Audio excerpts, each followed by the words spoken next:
دوسری نصیحت اور تیسری نصیحت یہ سکپ کر دی تھی حضرت لقمان نے شاید عاجزی کی بنا پر، وہ اللہ تعالیٰ نے اس کو پرفیکٹ کیا ہے۔ دوسری نصیحت وَوَصَّيْنَا الْإِنسَانَ بِوَالِدَيْهِ، اور انسان کو ہم نے نصیحت کی ہے کہ وہ اپنے ماں باپ کے ساتھ حسن سلوک کرے۔ حَمَلَتْهُ أُمُّهُ وَهْنًا عَلَى وَهْنٍ، اس کی ماں نے اسے اپنے شکم میں اٹھائے رکھا کمزوری پر کمزوری جھیلتے ہوئے، یعنی وہ 9 مہینے کا پیریڈ کتنا مشکل پیریڈ۔ اس کے بعد وَفِصَالُهُ فِي عَامَيْنِ، اور پھر اس کے دودھ چھڑانے کی عمر 2 سال ہے، یعنی 9 مہینے وہ اور 2 سال وہ، کتنی تکلیف مسلسل جھیلنی پڑی ماں کو، یعنی خصوصاً ماں باپ کے ساتھ ماں کے حق کو اللہ تعالیٰ نے ایک درجہ بلند کر دیا۔ انشکر لی والی والدیک، اور ہم نے حکم دیا ہے کہ شکر گزاری کی روش اختیار کرو میرے حق میں بھی، یعنی اللہ کے حق میں وہ پہلا شکر وہ ہے، اور اپنے ماں باپ کے حق میں بھی۔ الی المصیر، اور تمہیں لوٹ کر پھر ہماری ہی طرف آنا ہے، یعنی اس میں دھمکی ہے کہ اگر میرا شکر نہ کیا، اپنے ماں باپ کے ساتھ اس نے سلوک نہ کیا، تو میں پوچھوں گا، قیامت والے دن اکاؤنٹیبلٹی ہوگی۔ اسی لیے آپ دیکھ لیں جو ریلیجس لوگ ہیں الحمدللہ وہ اپنے ماں باپ کی قدر کرتے ہیں۔ آج یورپ اور امریکہ کے اندر اولڈ ایج ہاؤسز بنے ہوئے ہیں، جبکہ ہمارے یہاں پر جو ماں باپ بوڑھے ہوتے ہیں ان کی ورث میں اضافہ ہوتا چلا جاتا ہے، لوگ رسپیکٹ دیتے ہیں، اور یہ دین کی برکت سے ہے الحمدللہ۔ تو ماں باپ کے حق کے فوراً، جو اللہ تعالیٰ نے اپنے حق کے فوراً بعد ماں باپ کے حق کو ذکر کیا قرآن حکیم میں کم از کم 4 جگہ پر، اس میں سے ایک مقام یہ ہے، اور اس کا کلائمیکس سورہ بنی اسرائیل کی وہ آیات ہے، 10 کمانڈمنٹس میں میرا لیکچر ہے، مسئلہ نمبر 77، وہ ایپکس ضرب سنام ہے کہ وَقَضَىٰ رَبُّكَ أَلَّا تَعْبُدُوا إِلَّا إِيَّهُ وَبِالْوَالِدَيْنِ إِحْسَانًا۔ اللہ نے یہ بات طے کر دی تھی پہلی کمانڈ کے طور پر بنی اسرائیل کو بھی اور امت محمدیہ کے لیے بھی صلی اللہ علیہ وآلہ وسلم، مت پوجنا کسی کو سوائے اس اللہ کے، اور ماں باپ کے ساتھ حسن سلوک کرنا، اور ماں باپ دونوں یا دونوں میں سے کوئی ایک بڑھاپے کو پہنچ جائیں ان کو اف تک بھی مت کہنا، اور ان کے سامنے اپنے عاجزی کے اعتبار سے کندھے جھکا کر رکھنا، اور ان کے لیے دعا کرنا رب ارحمہما کما ربیانی صغیرا، اے میرے رب ان دونوں پر رحم فرما جس طرح بچپن میں انہوں نے مجھے رحم کر کے پالا تھا۔ یہ پوری آیات مسئلہ نمبر 77 میں سورہ بنی اسرائیل آیت نمبر 23 سے لے کے 39 تک 10 کمانڈمنٹس میں نے کور کی ہیں۔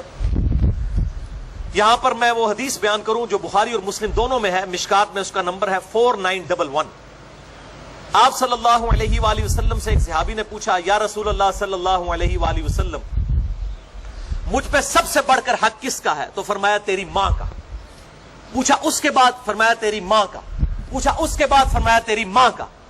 پوچھا اس کے بعد؟ فرمایا تیرے باپ کا، یعنی 3 دفعہ ماں کا حق، اور پھر چوتھی دفعہ فرمایا تیرے باپ کا، یعنی ماں کا حق اتنا مقدم ہے الحمدللہ۔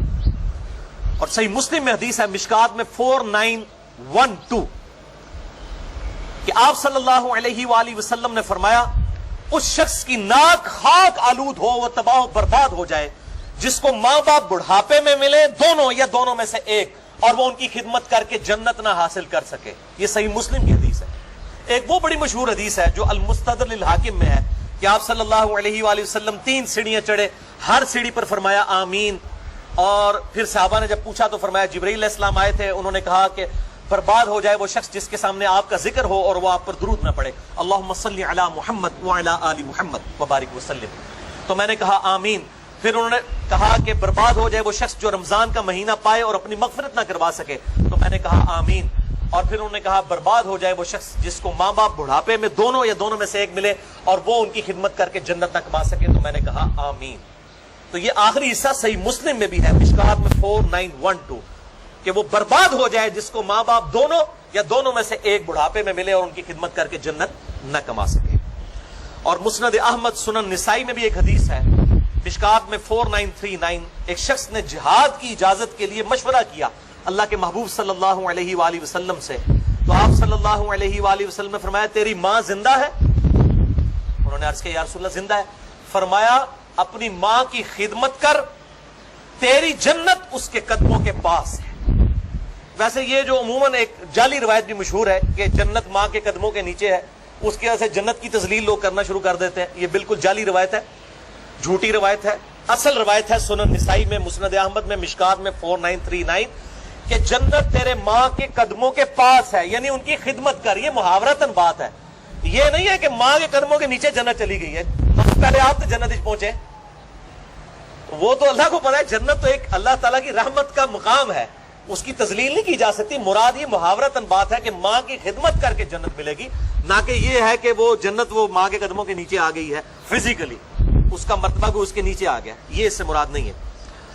اور اسی طریقے سے ایک جعلی روایت ہے کہ ماں باپ کو دیکھنا ایک مقبول حج کے برابر ثواب ہے. بالکل جعلی جھوٹی روایت ہے، موضوع روایت ہے سنن البیہقی کے اندر. اس قسم کی کافی جعلی روایتیں مشہور کی ہیں، جو جمعہ والے دن ماں کی قبر پہ چلا جائے اس کی مغفرت ہو جائے گی، باپ کی قبر پہ چلا جائے.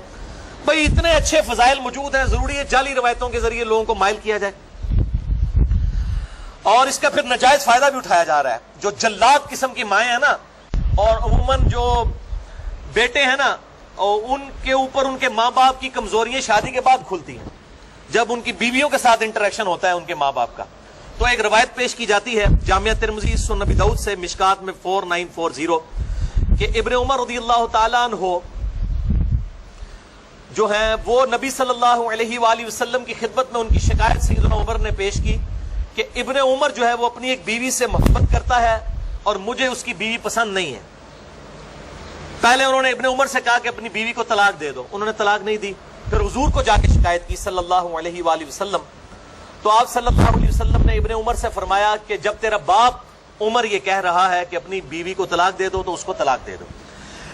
اور اسی طریقے سے صحیح بخاری میں ایک حدیث ہے، حضرت اسماعیل علیہ السلام اور ابراہیم علیہ السلام کا واقعہ بڑا مشہور ہے کہ وہ ملنے کے لیے آئے تو حضرت اسماعیل کی غیر موجودگی میں تو انہوں نے پھر ایک میسج چھوڑا کہ جی اپنے گھر کی چوکھٹ بدل لو، مراد یہ کہ اپنی بیوی کو طلاق دے دو. اس قسم کے واقعات سے وہ کہتے ہیں کہ اگر ماں باپ کے ہیں تو بیوی کو بھی طلاق دے دیں. نعوذ باللہ من ذالک، انا للہ و انا الیہ راجعون. یہ آپ ریلیجن کافروں کو پیش کریں گے، آپ کے منہ پہ مار دیں گے ریلیجن. بھائی آپ کے ماں باپ کیا سیدنا عمر ہیں؟ اور وہ شکایت کیا نبی علیہ السلام کے سامنے لے کے جا رہے ہیں؟ نبی علیہ السلام کو تو وحی کی تائید حاصل تھی، ابراہیم علیہ السلام کو وحی کی تائید حاصل تھی کہ واقعی جینوئن ایشو تھا جس کے اوپر طلاق کا کہا گیا. آج کل اگر ماں باپ کسی کو کہتے ہیں کہ اپنی بیوی تیری منو چنگی نہیں لگتی طلاق دے دے، طلاق نہیں دی جائے گی جب تک جینوئن ریزن نہیں ہوگی. یہ ذہن میں رکھیں. یہ خام خواہ ان روایتوں سے جعلی مطلب نکال کے اور لوگوں کو غلط طرف مائل کرتے ہیں. اور یہ حدیث نہیں بتاتے جو سنن نبی داؤد میں ہے، مشکات میں 3280 کہ آپ صلی اللہ علیہ وآلہ وسلم نے فرمایا اللہ تعالیٰ کو حلال چیزوں میں سب سے ناپسند طلاق ہے.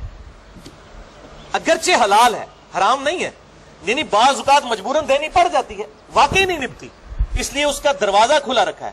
کرسچینٹی میں تو طلاق دینا ہی حرام ہے. اسلام میں اجازت ہے طلاق کی، لیکن ایز اے لاسٹ ریزارٹ. لیکن کہا گیا وہ بھی ناپسندیدہ ہے. تو جب اللہ کو ناپسندیدہ ہے تو یہ کیسے ہو سکتا ہے کہ میری بیوی میرے ماں باپ کو نہیں پسند تو میں ان کے کہنے پہ طلاق دے دوں بغیر کسی ریزن کے؟ واٹ نانسنس دس. یہ ریلیجن آپ پیش کریں گے لوگوں کو؟ اور یہ وہ ماں باپ کے فضائل بھی نا، اور یہ ماں باپ کے فضائل بھی ہر بندے کو بوڑھے ہو کے یاد آتے ہیں. جب خود جوان ہوتے ہیں اس وقت نہیں ان کو یاد آتے، جب بوڑھے ہو جاتے ہیں تو وہ اپنی اولاد کو یہ سکھا رہے ہوتے ہیں. ماں باپ کے بھی اولاد پر حقوق ہیں اور اولاد کے بھی ماں باپ پہ حقوق ہیں. یہ سائملٹینیس کنٹراسٹ ہے. اور صحیح مسلم کی وہ حدیث جس پہ میرا ایک کلپ بھی چڑھا ہوا ہے برمودا ٹرائنگل پہ، کہ شیطان کا تخت پانیوں پہ لگا ہوا ہے، شام کے وقت سارے شتونگڑوں کو بلاتا ہے وہ، اور ہر شتونگڑا کہتا ہے میں نے آج یہ گناہ کروایا، آج میں نے یہ گناہ کرایا. تو شیطان خوش نہیں ہوتا. ایک کہتا ہے کہ آج میں نے میاں بیوی کے درمیان جدائی کروا دی. شیطان اس کو جناب جپی ڈال کے ملتا ہے، گلے لگتا ہے کہ تو صحیح کام کیتا ہے. کیونکہ جب طلاق ہوگی تو اس پورے معاشرے کی بنیاد جو ہے میاں بیوی کے ریلیشن شپ کے اوپر ہے. جب یہ ڈسٹرب ہو جائے گا تو پورا معاشرہ ہی جو ہے وہ تتر بتر ہو جائے گا، اولاد بھی بکھر جائے گی، وہ اولاد ناسور بن جائے گی معاشرے کے لیے. تو میاں بیوی کا ریلیشن شپ بہت اہم ہے. اس حوالے سے ماں باپ عموماً میں نے دیکھا ہے، عموماً چونکہ میرا تجربہ ہے، میرے ساتھ ہزاروں لوگ رابطہ کرتے ہیں، عموماً ماں باپ کی طرف سے قصور ہوتا ہے. جو بہو ہوتی ہے اس کا قصور بہت کم ہوتا ہے. وہ تو بیچاری نئے گھر میں آئی ہے. بہو کو اگر وہ ساتھ جو ہے وہ وہی پروٹوکول دے جو اپنی بیٹی کو دیتی ہے تو آپ دیکھیں وہ کس طرح خدمت کرتی ہے. کئی بہو ہیں جنہوں نے اپنے ساس سسر کو سنبھالا ہے، ماں باپ کو تو کبھی توفیق ہی نہیں، ان کے بیٹوں کو تو توفیق ہی نہیں ہوئی بیٹیوں کو. وہ دوسرے ملکوں میں بیٹھے ہوئے ہیں اور ہم یہاں بیٹھ کے جو ہے نا وہ ان کے رشتہ داروں کے جنازے پڑھ رہے ہوتے ہیں. اور جناب ان کی خوشی غمی میں ہمیں مصیبت پڑی ہوئی ہوتی ہے جو باہر جا کے بیٹھے ہوئے ہوتے، اور خدمتیں یہاں پہ بہویں کر رہی ہوتی ہیں. تو یہ بڑا سینسٹیو ایشو ہے، لہٰذا میں نے یہ ماں باپ کے حقوق پہ چونکہ بات کی تھی تو میں نے اس کو بیلنس بھی کر دیا. تیسری نصیحت بھی اللہ تعالیٰ نے ایڈ کی ہے، ساتھ ہی اس کو دیکھیں بیلنس کیا ہے. وَإِن جَاهَدَاكَ عَلَىٰ أَن تُشْرِكْ بِي مَا لَيْسَ لَكَ بِهِ عِلْمٌ، اگر تیرے ماں باپ اس بات پر زور لگائیں کہ تو میرے ساتھ شریک ٹھہرائے کسی کو جس کا علم تیرے پاس نہیں ہے، بغیر علم کے تو کوئی ایسی بات میری طرف منسوب کر دے جو شرک پر مبنی ہے، فَلَا تُطِعْهُمَا، تو اپنے ماں باپ کا کہنا نہیں ماننا. کتنے بولے لوگ ہیں وہ آگے پوچھ رہے ہوتے ہیں جی میری ماں کہتی ہے میں دودھ نہیں بخشاں گی جے تو داڑھی رکھ لئی، تو میں اب ماں باپ کا حکم مانوں یا اللہ کے نبی کا حکم مانوں؟ دیکھو بھائی، ماں باپ کی تو اوقات سٹارٹ ہی اس وقت ہوگی جہاں پہ اللہ اور اس کے نبی صلی اللہ علیہ وآلہ وسلم کا حکم اینڈ ہوگا. بخاری اور مسلم کی حدیث ہے تم میں سے اس وقت تک کوئی مومن ہی نہیں ہو سکتا جب تک کہ میں اسے اس کے ماں باپ اولاد سب لوگوں سے بڑھ کر عزیز نہ ہو جاؤں.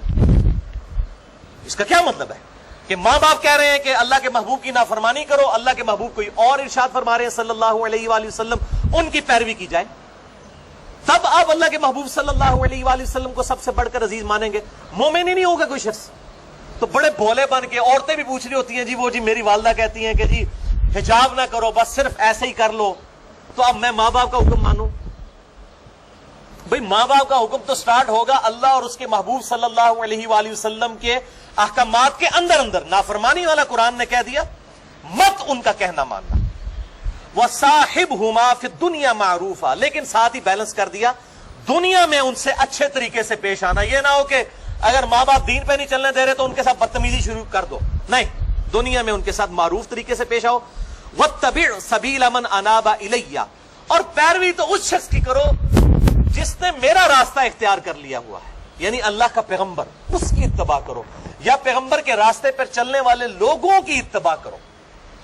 اس آیت سے وہ پیر نصیر الدین صاحب نے نا مسئلہ تقلید ثابت کیا. وہ کہتے ہیں اس میں آیا نا کہ پیروی کر اس کی جو میرا راستہ اختیار کرے، وہ کہتے ہیں اس سے اماموں کی تقلید ثابت ہوتی ہے. یہ پیروی کر اتباع تو آیا ہے نبی صلی اللہ علیہ وآلہ وسلم کے لیے. من یطع الرسول فقد اطاع اللہ، قل ان کنتم تحبون اللہ فاتبعونی یحببکم اللہ. اتباع ہوگی اللہ کے محبوب صلی اللہ علیہ وآلہ وسلم کی، یا پھر اللہ اور اس کے محبوب صلی اللہ علیہ وآلہ وسلم کے پروٹوکول کے اندر حکمران وقت کی بھی، خلفائے راشدین کی بھی، صحابہ کی بھی، لیکن اس سے ٹکرائے نہ. تب ثم الی مرجعکم فانبئکم بما کنتم تعملون، اس کے بعد تمہیں لوٹ کر میرے ہی پاس آنا ہے، پھر میں تمہیں خبر دے دوں گا جو کچھ تم دنیا میں کیا کرتے تھے. تو اللہ کے حکم کی خلاف ورزی، ماں باپ کی پیروی میں یہ حرام ہے. خواہش نفس کی پیروی کو بھی کہا گیا ہے کہ یہ شرک ہے.